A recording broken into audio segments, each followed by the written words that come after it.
فأنا ناصح لإخواني بالصدع بالحق تبيض وجوههم. السكوت في مسألة الحزبية يضرها، فاصدع بما تؤمر وأعرض عن المشركين. سلامي على دماج ورجالها والشيخ يحيى ودار العلم يا سعد بانيها.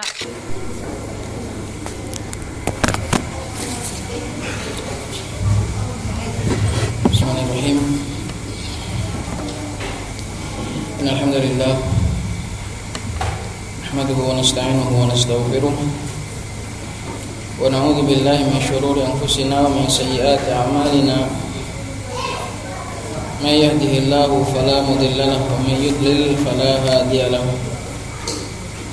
Wa asyhadu an la ilaha illallah wahdahu la syarika lahu wa asyhadu anna Muhammadan abduhu wa rasuluh sallallahu alaihi wa ala alihi wasallam. Amma ba'd. Masih melanjutkan tentang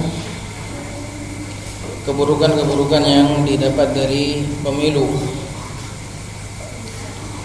Qala Syekh Umar Abdullah wafaqahu Allah taala wa qad yuqalu limadha antum taquluna at-taswitu taghutiyun wa qad qala Allah taala wa amruhum syura bainahum wa qala wasyawirhum fil amr.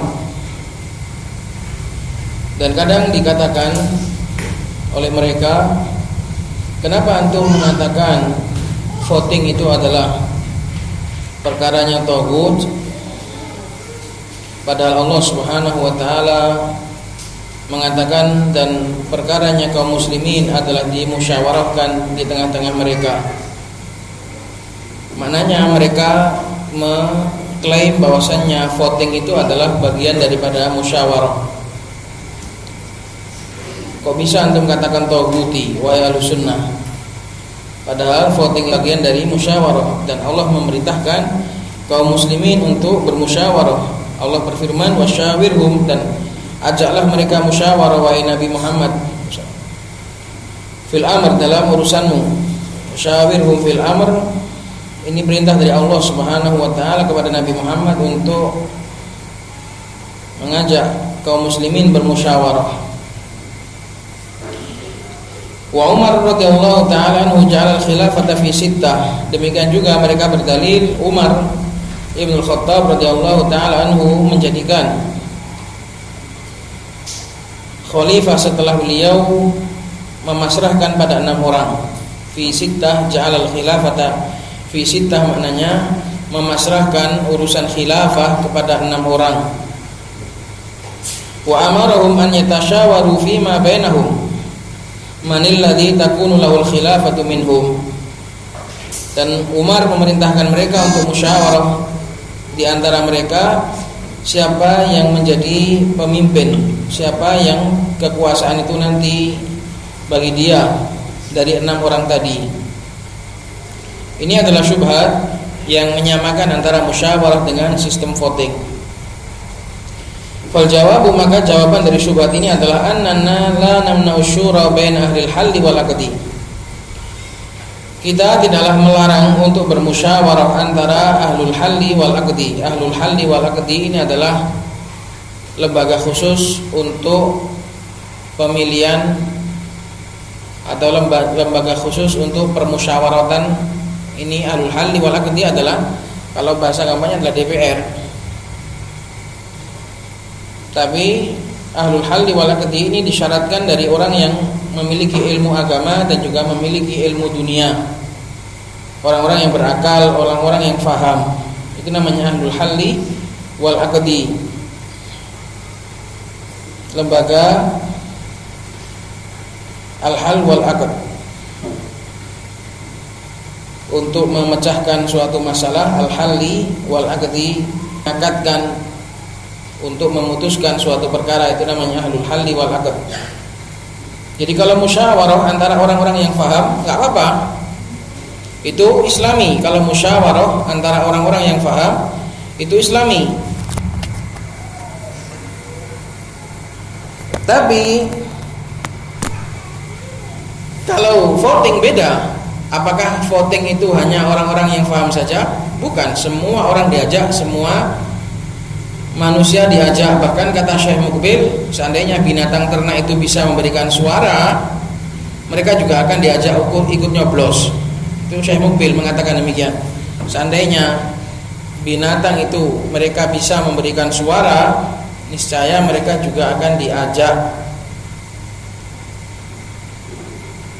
Maka perbedaan pertama itu syura dan voting.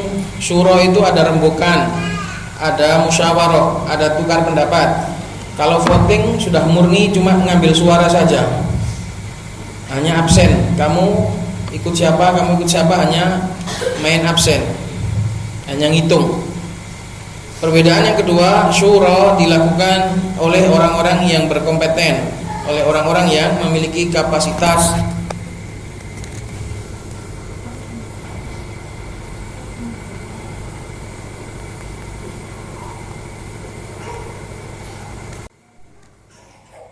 Itu maka beda sekali. Fal jawabu annana la namnu syura baina ahli al-hal wal aqd. Kita enggak melarang kalau musyawarah. Fal mas'alatu an yajtami'a majmu'atun minal ulama'i min ahli al-hal wal aqdi wa yakhtaruna lahum imaman qurasyian mutamassikan bis sunnah. Maka masalahnya, gambaran persoalannya yang benar, fal mas'alah maknanya adalah kasus yang benar itu seharusnya sekumpulan dari kalangan para ulama dan juga para orang-orang yang berpengalaman dari kalangan ahlul halli wal aqd. Mereka itu berkumpul, kemudian mereka itu memilih seorang pemimpin dari Quraisy, karena Rasulullah menyuruh pemimpin itu di dunia ini cuma satu, memimpin kaum muslimin secara semuanya, dan harus dari orang Quraisy. Imam itu harus dari orang Quraisy, dan dia adalah mutamassikan bis sunnah. Dia adalah orang yang berpedoman dengan as-sunnah. Nah, kalau seperti itu nggak apa-apa. Kalaupun toh seandainya nggak dari Quraisy misalnya, karena memang secara daruri, secara darurat nggak ada orang Quraisy, nggak apa-apa. Yang penting rembuknya hasil musyawarahnya ahlul halli wal aqd. Tapi demokrasi tidak seperti itu. Demokrasi adalah main voting, semua orang diajak, semua orang dimintai suaranya.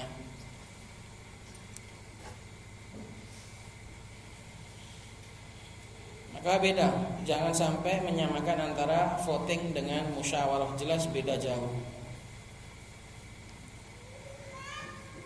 Dan dahulu pemilu di Indonesia kalau nggak salah pernah juga menggunakan sistem musyawarah. Baru kemudian tahun berapa gitu, 95 itu pemilihan model seperti ini, coblosan. Kalau dulu hanya orang-orang yang majelis permusyawaratan rakyat di MPR saja. Qalat ats-tsaminu, yang ke-8, keburukan yang ke-8, al-intikhabatu yulzimu man dakhala fiha bit taswir. Ar-rajulu yusawwiru ar-rajula wal mar'atu tusawwiru al-mar'ata. Intikhabat mengharuskan orang yang masuk di dalamnya sebagai caleg misalnya, atau capres, cawapres. Ini mengharuskan untuk difoto. Laki-laki menfoto laki-laki, kalau wanita menfoto wanita. Yang jelas intikhabat itu ada di dalamnya taswir. Kalau mekanismenya seperti apa, sudah nampaknya sudah bebas ini. Gak harus laki-laki yang foto laki-laki, sudah bebas. Waqad yusawwirur rajulu adadan minan nisa, dan kadang seorang laki-laki memfoto beberapa wanita, wa yahmilul asla indahu, dan menyimpan master file fotonya itu di milik pribadi dia, disimpan, dibawa pulang. Wa rubbama abraza ba'daha fi dukkanihi aw baitihi littafaqquh fi jamaliha. Kadang foto-foto wanita tadi dinampakkan sebagiannya di tokonya atau di rumahnya, dipajang littafaqquh, untuk berfantasi, untuk dinikmati kecantikan wanita tersebut. Jadi di fotonya nanti disimpan, terus dinikmati foto tersebut.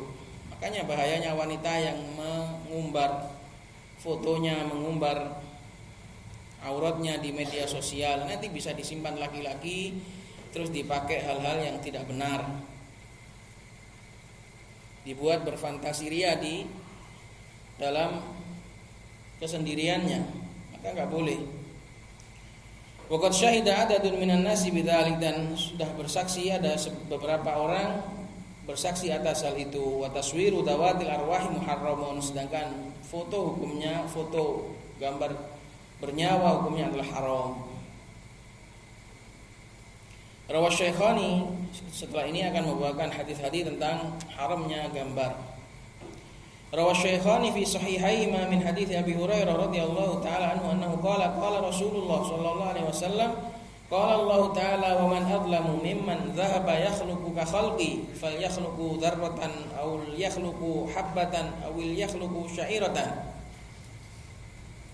Di antara hadis yang melarang tentang gambar bernyawa, hadis yang banyak sekali, sehingga sengaja memfoto zawatul arwah ini adalah termasuk kabairudz dzunub. Dan hati-hati, masih banyak dari kalangan santri-santri kita atau kita bermudah-mudahan dalam bab ini, memfoto kemudian nanti dihapus, memfoto kemudian nanti diblur bagian mukanya. Ini tetap gak boleh. Ini adalah dosa besar. Masih banyak dari kalangan ikhwah yang mereka tasahul dalam bab ini, sengaja memfoto, mengambil gambar kepala. Ini hukumnya adalah kabairudz dzunub wal iyadzu billah.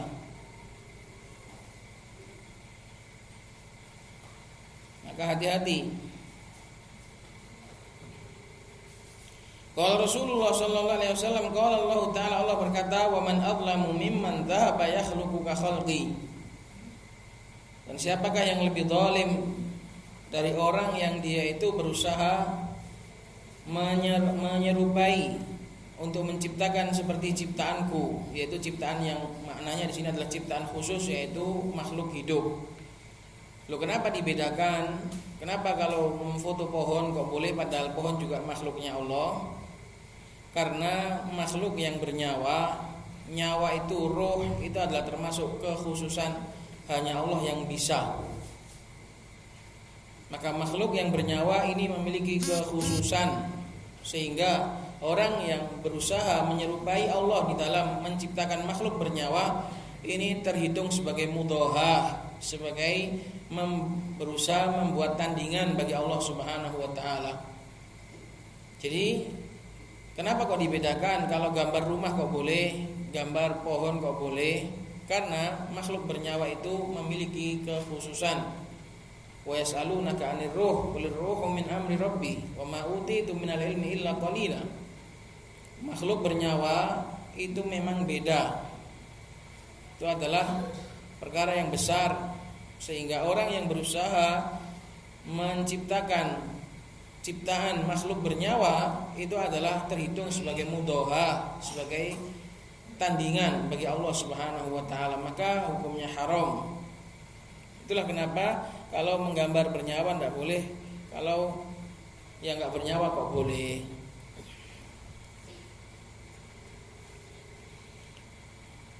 Dikatakan waman adlamu, siapa yang lebih zalim? Maknanya nafi, enggak ada yang lebih zalim. Maknanya termasuk paling zalim adalah berusaha membuat seperti ciptaan Allah yang bernyawa. Falyakhluqu dzarratan, maka hendaknya mereka itu menciptakan dzarrah, bijian, au habbah sama biji juga, syairah juga, biji gandum sama.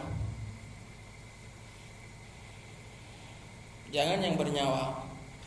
Wa akhraja min hadits Ibnu Mas'ud radhiyallahu ta'ala anhu annahu qala qala Rasulullah sallallahu alaihi wasallam inna asyaddan nasi 'adzaban yaumal qiyamatil musawwirun.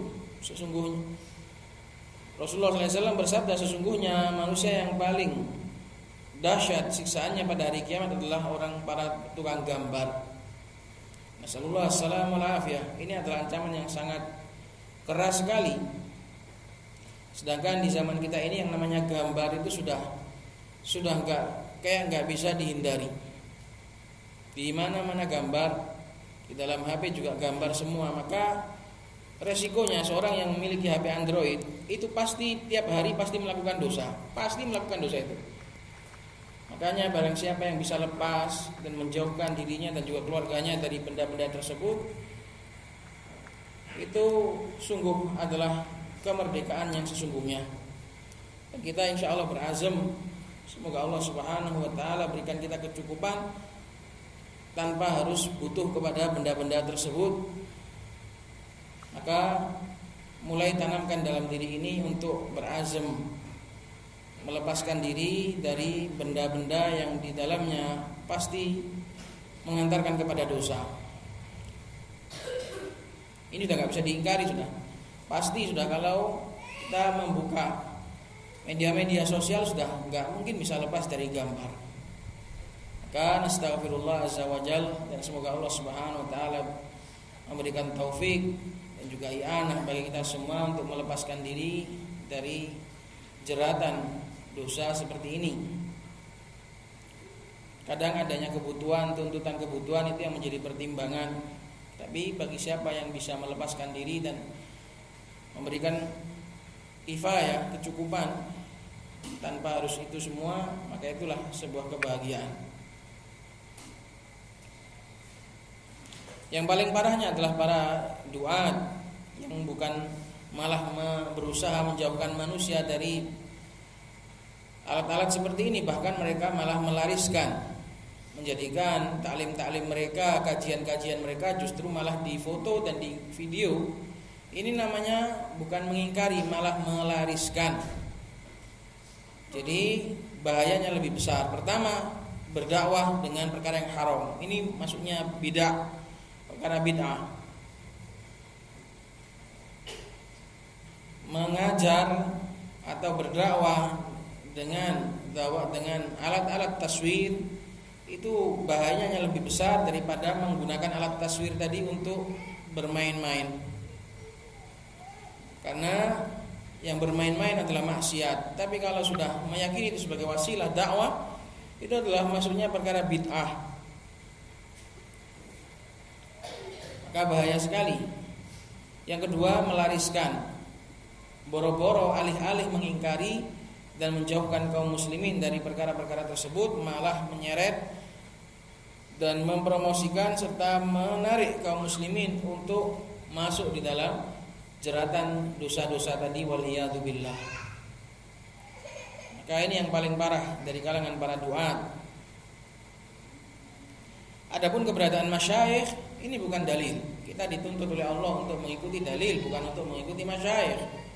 Kadang sebagian mereka nggak bisa lepas karena sudah populer, sudah terkenal, nggak bisa lepas dari itu.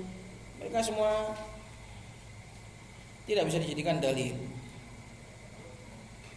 Wa akhraja min hadits Ibnu Abbas radhiyallahu ta'ala anhu annahu qala sami'tu Rasulullah sallallahu alaihi wasallam yaqul kullu musawwirin finnar yaj'alu lahu bi kulli suratin sawwaraha atau yuj'alu lahu bi kulli suratin sawwaraha nafsun fayu'adzibuhu fi jahannam. Kata Rasulullah sallallahu alaihi wasallam, setiap tukang gambar dia di neraka, dibuatkan bagi dia dengan setiap gambar yang dia gambarkan ada jiwa yang akan menyiksanya di neraka jahanam. Jadi gambar-gambar yang dia gambar nanti akan menjadi siksaan bagi dia di neraka jahanam. Wa akhraja min hadits Ibnu Abbas aidan annahu qala Rasulullah sallallahu alaihi wasallam man sawwara suratan fid dunya kullifa an yanfukha fiha ar-ruh yaumal qiyamah wa laysa binafihin. Imam Bukhari dan Imam Muslim meriwayatkan dari Ibnu Abbas, Rasulullah sallallahu alaihi wasallam bersabda, barang siapa yang menggambar satu gambar di dunia, maka dia nanti akan disiksa, dibebani untuk meniupkan padanya roh pada hari kiamat, dan dia tidak akan bisa. Jadi terus disiksa. Dan karena dia enggak bisa-bisa. Waliyadzubillah. Wa akhraja min hadits Ibnu Umar radhiyallahu anhuma annahu qala Rasulullah sallallahu alaihi wasallam innal ladzina yasnauna hadhihi suwar yu'adzabuna yaumal qiyamah yuqalu lahum ahyu ma khalaqtum Rasulullah SAW juga bersabda dari hadis Abdullah bin Umar, sesungguhnya orang-orang yang membuat gambar-gambar ini mereka nanti akan disiksa pada hari kiamat. Dikatakan kepada mereka, hidupkanlah apa yang sudah kalian buat. Wa akhraja min hadits Abi Talhah qala Rasulullah sallallahu alaihi wasallam la tadkhulul malaikatu baitan fihi kalbun wala surah. Dari hadis Abu Talhah, Rasulullah sallallahu alaihi wasallam bersabda, malaikat tidak akan masuk rumah, malaikat rahmat maksudnya ini. Malaikat di sini adalah malaikatur rahmah. Tidak akan masuk rumah yang di dalamnya ada anjing ataupun gambar bernyawa. Wa akhrajal Bukhari al-mujallad tasi safhah 494 min hadits Abi Juhaifah radhiyallahu ta'ala anhu qala la'ana an-nabiy sallallahu alaihi wasallam al-musawwirin. Nabi sallallahu alaihi wasallam melaknat para tukang gambar. Wa akhraja Muslimun fi sahihi raqam 969 wa Tirmidzi wa Nasa'i min hadits Abil Hayyaj Hayyan bin Husain qala li Ali bin Abi Thalib ala ab'atsuka ala ma ba'athani alaihi Rasulullah sallallahu alaihi wasallam alla tada'a qabran musyrifan illa sawaitahu wala suratan illa tamastaha. Imam Muslim meriwayatkan dari hadisnya Abul Hayyaj Hayyan bin Husain bahwasanya Ali bin Abi Thalib sebagai Amirul Mukminin berkata kepadaku, maukah engkau kuutus dengan apa-apa yang Nabi sallallahu alaihi wasallam dahulu mengutusku sebagai komando pasukan? Kan Abu Hayyaj juga komando pasukan, Ali juga dulu menjadi komando pasukan, pernah diutus oleh Nabi sallallahu alaihi wasallam. Apa bunyinya utusannya Nabi? An la tada'a, jangan sampai engkau tinggalkan kuburan yang tinggi kecuali engkau ratakan, engkau standarkan, engkau lumrahkan, jadikan seperti kuburan wajarnya. Wala suratan, dan juga jangan sampai engkau meninggalkan gambar kecuali engkau rusak gambar tersebut, patung atau gambar, baik patung 3 dimensi ataupun gambar. Karena sebagian orang-orang sufiyah mereka membedakan, kalau patung katanya enggak boleh, sepakat, kalau gambar hukumnya boleh. Ini enggak benar. Baik itu patung 3 dimensi maupun 2 dimensi maupun yang jelas sekali itu adalah surah gambar, hukumnya adalah haram. Waliyadzubillah.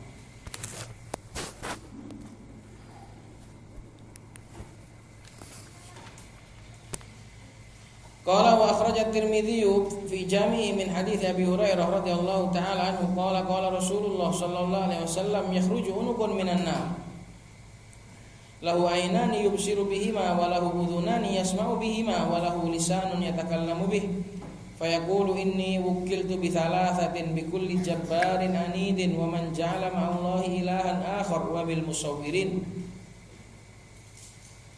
Imam Tirmidzi meriwayatkan dari hadisnya Abu Hurairah bahwasanya Rasulullah sallallahu alaihi wasallam bersabda, nanti akan keluar unuk leher dari neraka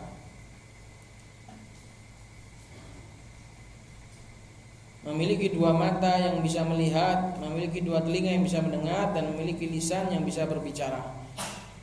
Dia nanti akan berkata, sesungguhnya aku dipasrai dengan 3 kelompok, para jabbar, orang-orang jahat, anid yang membangkang, dan orang yang menjadikan sesembahan selain Allah, dan juga para tukang gambar. Fahadil adillatu taqdi bi tahrimit taswiri was suwar wa fi ba'dihal wa'idu ala dzalik. Maka dalil-dalil ini menegaskan tentang haramnya menggambar dan juga haramnya gambar, dan di dalam sebagiannya ada ancaman atas hal itu. Maka dalil-dalil yang segini banyaknya menunjukkan perkara ini sangat besar, sehingga tidak mungkin dipalingkan hanya dengan ijtihad. Oleh sebagian ulama katanya foto itu bukan gambar, itu adalah gambar, walaupun yang menggambar adalah alat, baik menggambarnya dengan jari ataupun dengan kaki ataupun dengan alat, dengan apa saja, selama itu adalah gambar, maka masuk dalam keumuman hadis ini, tidak ada yang memalingkan. Maka seseorang hendaknya lebih warok, lebih berhati-hati. Kalaulah dia masih belum bisa lepas dari hal-hal seperti ini, jangan kemudian menghalalkan. Parahnya itu karena hawa nafsunya itu senang selfie, senang foto-foto, akhirnya kemudian mencari-cari dalil, mencari-cari pendapat yang membolehkan. Ini adalah dosa double. Sudah dosa dalam melakukan perbuatan taswirnya, dosa lagi dalam mencari-cari dalilnya. Maka ini namanya menumpuk dosa di atas dosa. Seharusnya seorang itu kalau memang merasa dia belum mampu untuk meninggalkan hal-hal itu, maka setidaknya dia azam meyakini itu haram, sehingga dengan keyakinannya itu haram, lama-kelamaan insya Allah Allah akan bimbing dia kepada taufik untuk meninggalkan. Tapi kalau sudah pikirannya dituruti syahwatnya dan dicarikan dalil, ya kapan dia mau bertobat? Itulah bedanya. Orang yang melakukan sesuatu dengan dia meyakini dia salah, suatu hari ada harapan taubat. Tapi kalau orang melakukan sesuatu dengan keyakinan itu benar, kapan dia mau tobat kalau dia meyakini itu benar? Maka itu ya ikhwan, mereka-mereka yang menisbahkan diri kepada salaf melakukan semua ini dengan penuh penghalalan, dengan penuh kepercayaan diri. Kalau diingatkan mesti mereka akan balas, kalian juga masih sama, kalian juga masih gak terlepas dari foto. Maka kita katakan kita terjerat dalam perkara itu bukan karena menghalalkan.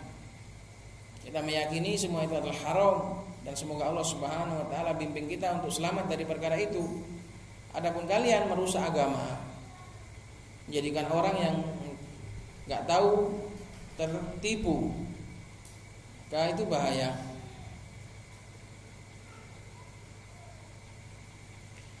Qalat wal hikmatu min tahrimis suwar, dan hikmah rahasia dari kenapa taswir itu diharamkan ada banyak hikmahnya. Di antaranya adalah annaha wasilatun lil ibadah, adalah sarana atau yang bisa menyebabkan menghantarkan nanti akan diagungkan. Karena dahulu syirik itu adalah bermula dari menyimpan patung-patung atau membuat patung-patungnya orang soleh, kemudian setelah itu diagungkan. Demikian juga ilahnya, hikmahnya juga wa mudahatun li khalqillah, dan juga menandingi ciptaannya Allah Subhanahu wa taala yang khusus, yaitu dawatul arwah. Wa wasilatun lil fitnah fi zamanina hadza, dan juga sarana untuk fitnah dan keburukan di zaman kita ini. Kenapa mereka kok enggak berpikir, taruhlah seandainya keyakinan atau pendapat bolehnya foto itu benar, pasti akan menghantarkan kepada hal yang lebih baik. Tapi faktanya di lapangan, pendapat yang mengatakan foto itu boleh akhirnya menghantarkan kepada fitnah yang enggak terbendung.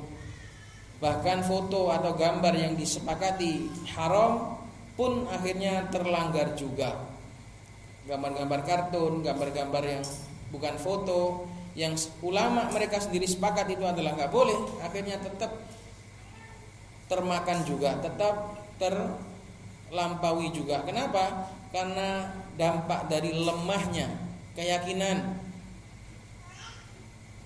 Wong yang meyakini haram saja nggak bisa lepas dari perkara itu, apalagi yang tasahul, apalagi yang bermudah-mudahan meyakini itu boleh, malah semakin lemah, nggak bisa mengingkari perkara-perkara yang haram. Lah, fakta di lapangan itu sendiri seharusnya sudah cukup untuk menjadikan seorang yang tulus dan seorang yang ikhlas meyakini bahwasanya pendapat itu adalah pendapat yang salah. Taruhlah kamu melakukan itu, kamu lakukan dengan meyakini itu salah. Jangan sampai melakukan kesalahan dengan meyakini itu benar, nanti akan terjerumus di dalam penyesalan. Semoga nasihat ini bisa bermanfaat bagi kita semua, dan mintalah tolong kepada Allah, banyak-banyaklah berdoa untuk diselamatkan dari fitnah ini. Karena fitnah ini sudah merebak, menjamur, dah hampir tidak ada jengkal bumi yang lepas dari fitnah ini. Maka seorang hanya bisa berlindung kepada Allah Subhanahu wa taala. Farrajulu yaftatinu bil mar'ah, seorang laki-laki akan terfitnah dengan wanita, wal mar'atu taftatinu bir rajul, perempuan juga akan terfitnah dengan laki-laki. Wa hunaka mu'allafun li Syekh Ibn Baz rahimahullahu taala fi tahrimi suwari dawatil arwah wa kadzalika lil walid. Di sana ada tulisan punyanya Syekh Ibn Baz dan juga punyanya ayah Syekh Muqbil rahimahullahu taala. Ini termasuk keburukan pemilu yang lain, yaitu adanya taswir dawatil arwah di dalamnya. Apalagi musim-musim pemilu seperti ini, di jalan-jalan banyak sekali foto-foto para caleg. Ada yang laki-laki, ada yang wanita. Sengaja dipilih yang cantik-cantik jadi kepala atau jadi DPR.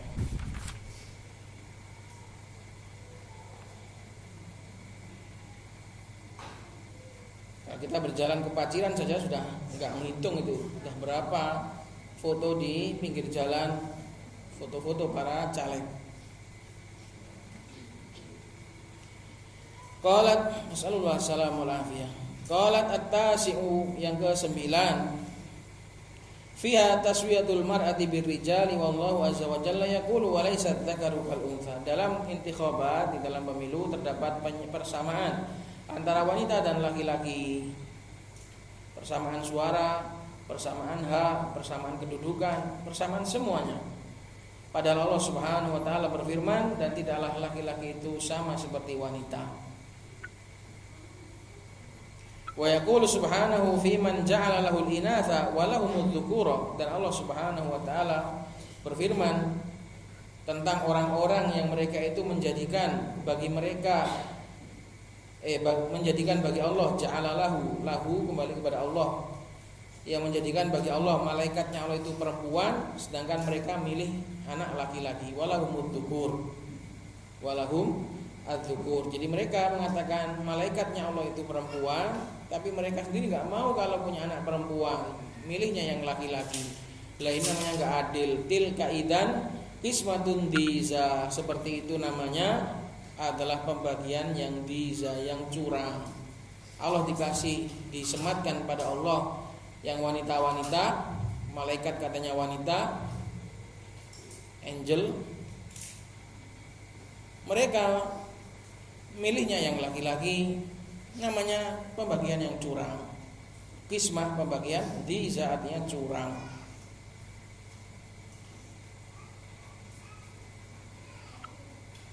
Al-ashiru, yang ke-10 dari keburukan pemilu, yujibuna 'alal mar'ati an takhruja lituntakhab.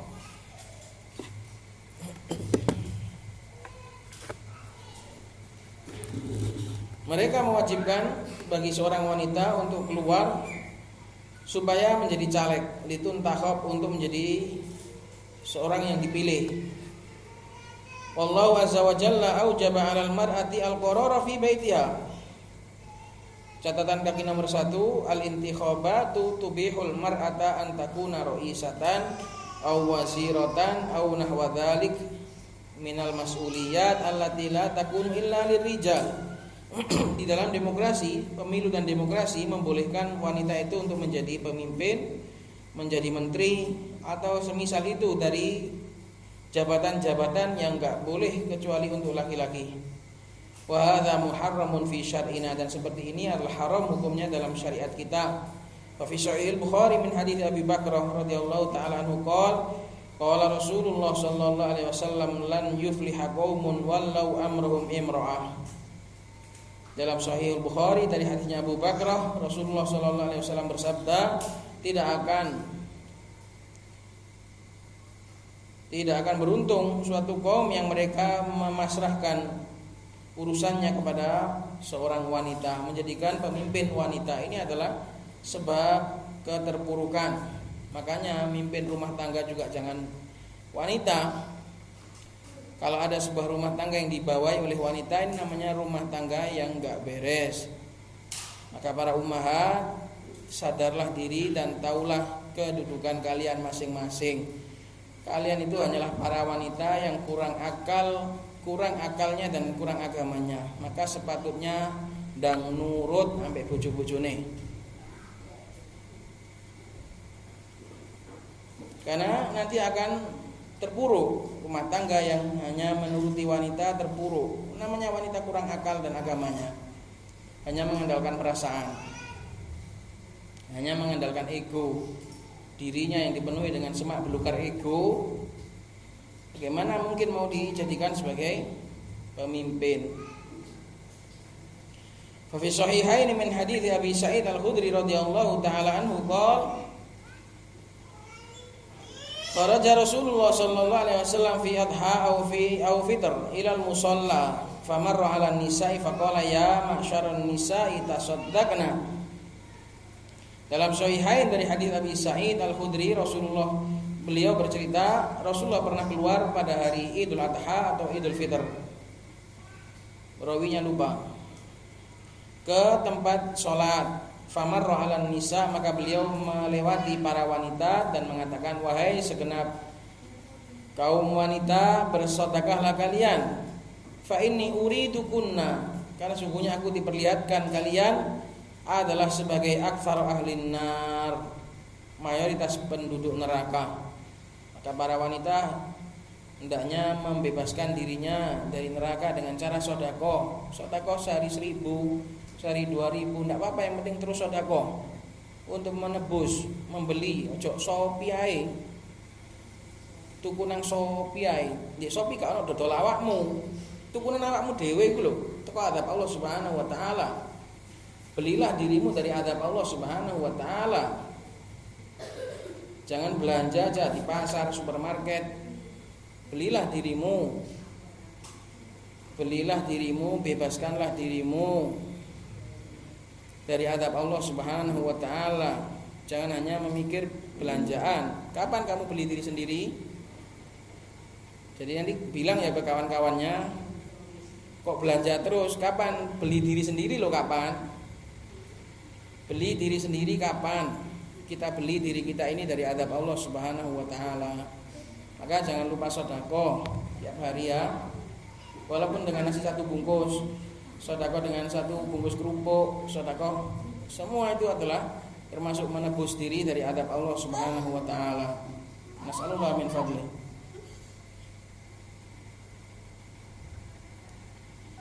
Karena sesungguhnya aku diperlihatkan kalian sebagai mayoritas penghuni neraka. Fakulna wa bima ya Rasulullah, kenapa itu wahai Rasulullah, kok bisa kami sebagai mayoritas penghuni neraka?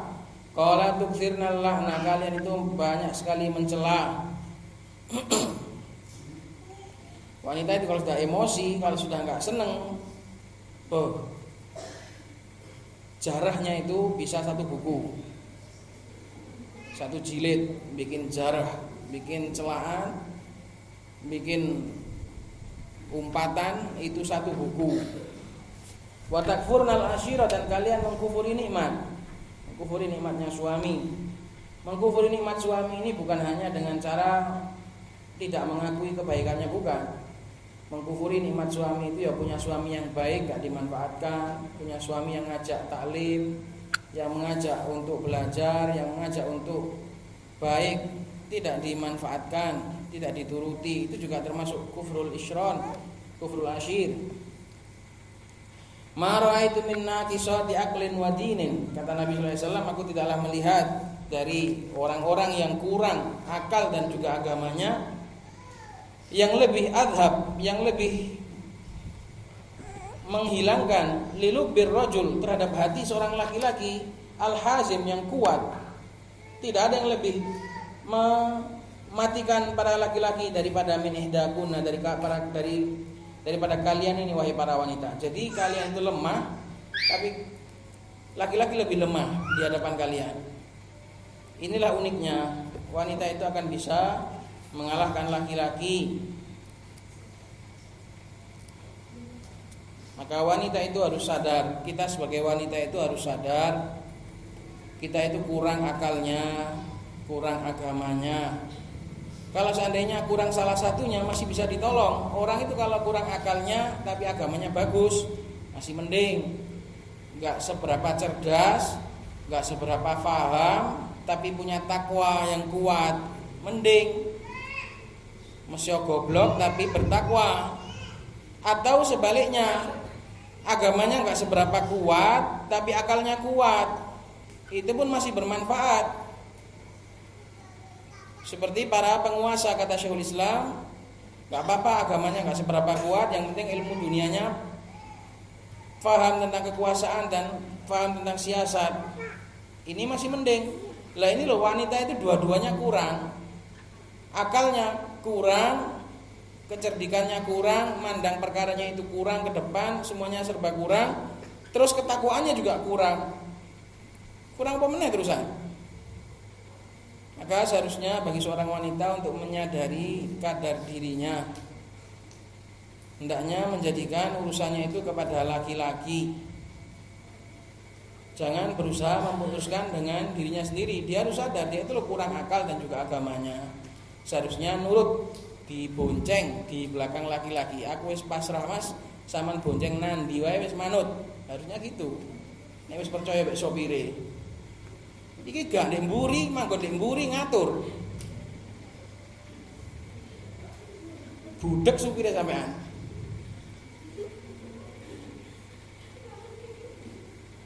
Jadi wanita itu kurang akal dan agamanya, manggone ndek mburi diboncengno, tapi karepe ngatur, menggok rono Mas, menggok rene, menggok rono, menggok rene. Ini ya ikhwah, maka salah ini, salah. Wanita itu ndang nurut. Semanut loh, tawakal bismillah, bonceng, mau banter, mau jungkel wis manut sampean Mas, pokoknya Mas.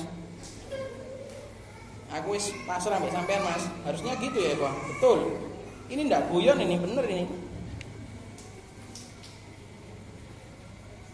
Oh, namanya sudah pasrah mbek sopir. Nek gak pasrah mbek sopir meduno budalo dhewe. Itu ya, Pak. Jadi hadis ini hendaknya dijadikan pelajaran. Wanita itu nurut di belakang laki-laki. Karena ini adalah fenomena yang merusak adhaba lilubir rajul al-hazim. Maka seharusnya wanita itu juga jangan mengelabui laki-laki, dan sebagai laki-laki juga jangan mau dikalahkan wanita. Makanya saya paling nggak suka kalau disetir sama wanita, saya nggak mau betul. Aku wong lanang, kita ini laki-laki, para laki-laki kok mau disetir oleh wanita, ndak mau, rusak itu. Adhaba lilubir rajul al-hazim min ihdakunna qulna wa ma nuqsanu dinina wa aqlina ya Rasulullah. Mereka berkata, apa kurangnya agama kami dan juga apa kurangnya akal kami wahai Rasulullah? Qala alaysa syahadatul mar'ati mithla nisfi syahadatir rajul? Kurangnya akal, bukankah persaksian wanita itu hanya sebanding dengan separuh persaksiannya laki-laki? Buktinya kalau saksi itu dua wanita sebanding dengan satu laki-laki, berarti akalnya wanita itu kurang. Karena persaksian itu menggunakan akal, menggunakan roi. Maka persaksian wanita itu harus dua, itu sebanding satu laki-laki. Qulna bala, mereka menjawab iya wahai Rasulullah. Qala fadzaliki nukmin nuksani akliha, maka yang demikian itu adalah termasuk, itu cuma satu contoh saja dari kurangnya akal wanita. Alaysa idza hadat lam tusalli wa lam tasum, bukankah wanita itu apabila haid dia itu enggak sholat dan juga enggak puasa? Qulna bala, tentu wahai Rasulullah. Qala fadzaliki min nuksani diniha, yang demikian itu adalah termasuk kurangnya agamanya. Itu cuma contoh. Maka itu ya ikhwah, supaya menjadi kebaikan bagi bersama, wanita itu harus tahu dan bisa memposisikan dirinya. Wa fi sahih Muslim min hadits Usamah bin Zaid anna Nabiy sallallahu alaihi wasallam qala ma taraktu ba'di fitnatan hiya adarru 'ala rijali minan nisa. Kata Nabi sallallahu alaihi wasallam dari hadits Usamah bin Zaid, tidaklah aku tinggalkan setelahku fitnah yang lebih berbahaya atas laki-laki daripada para wanita.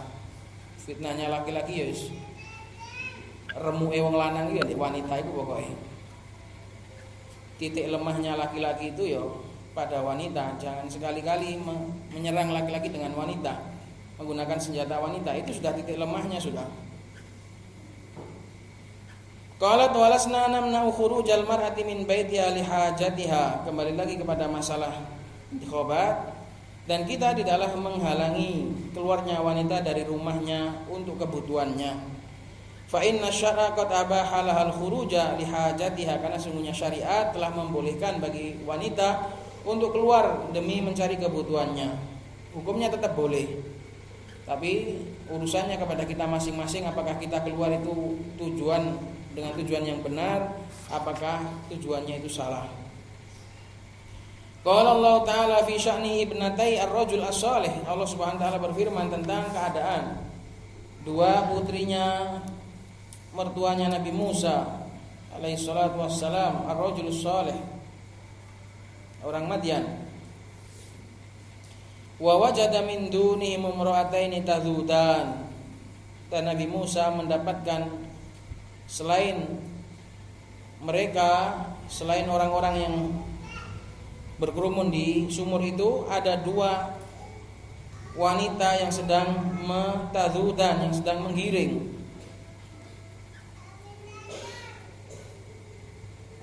Qala ma khatbukuma, kata Nabi Musa, apa kabar kalian berdua, kenapa sampai seperti ini? Qala ta'ala naski hatta yusdirar ri'a. Mereka berdua menjawab, kita tidak bisa mengambil minum, memberi minum binatang ternak kami sampai mereka selesai urusan mereka, jadi kami baru bisa. Wa abuna syaikhun kabir, sedangkan ayah kami adalah seorang tua yang sudah renta, gak bisa lagi mengurusi kami, jadi kami terpaksa kami sendiri yang keluar. Maka seperti ini boleh apabila seorang wanita gak ada yang memberikannya atau butuh untuk membantu suaminya dalam sebuah pekerjaan, memang benar-benar butuh, maka ini hukumnya jaiz, hukumnya boleh. Wa kana hunaka niswatun yatina ila Nabi sallallahu alaihi wasallam yas'alnahu an umuri dinihin. Dahulu juga ada beberapa wanita yang datang kepada Nabi sallallahu alaihi wasallam, mereka bertanya kepada Nabi tentang perkara agama mereka. Wa ra'an Nabi sallallahu alaihi wasallam Asma'a wa hiya raji'atun minal makanil ladzi ta'lafu minhu li farasi Zubair falam yunkir 'alaiha. Nabi sallallahu alaihi wasallam juga melihat Asma, dan dia sedang kembali dari tempat yang dia itu mencarikan makan, ta'lafu minhu li farasi Zubair, untuk kudanya milik Zubair. Maka Nabi sallallahu alaihi wasallam enggak mengingkari Asma. Wa kana Nabi sallallahu alaihi wasallam idza arada safaran aqra baina nisaihi fa ayyatuhunna kharaja sahmuha kharajat ma'hu. Nabi sallallahu alaihi wasallam juga apabila ingin safar jihad, Nabi mengundi antara istri-istri beliau, maka siapa saja yang keluar bagiannya, maka Nabi sallallahu alaihi wasallam, maka wanita tadi akan keluar bersama Nabi. Maka menunjukkan boleh keluarnya wanita, boleh. Wa ghairu dzalika katsir, dan dalil selain itu banyak sekali. Walakinna mahalla ibahatil khuruji lil mar'ati idza aminatil fitnah wa lam yakun hunaka mafsadah tatarattabu ala khurujiha wa ma min syakkin anna hadza yahsulu inda khurujiha lil intikhabat. Akan tetapi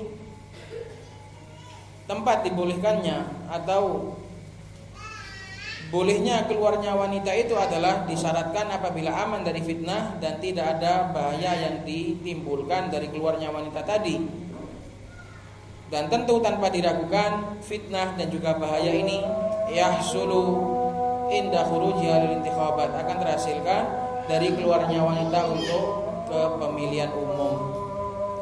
Ini ikhwan nasihat tentang pemilihan umum, dan juga di sela-sela itu ada nasihat tentang wanita. Semoga bermanfaat. Semoga Allah berikan taufik bagi kita untuk mengamalkan apa yang sudah kita ilmui, apa yang sudah kita pelajari. Subhanakallahumma wa bihamdika asyhadu an la ilaha illa anta astaghfiruka wa atubu ilaik.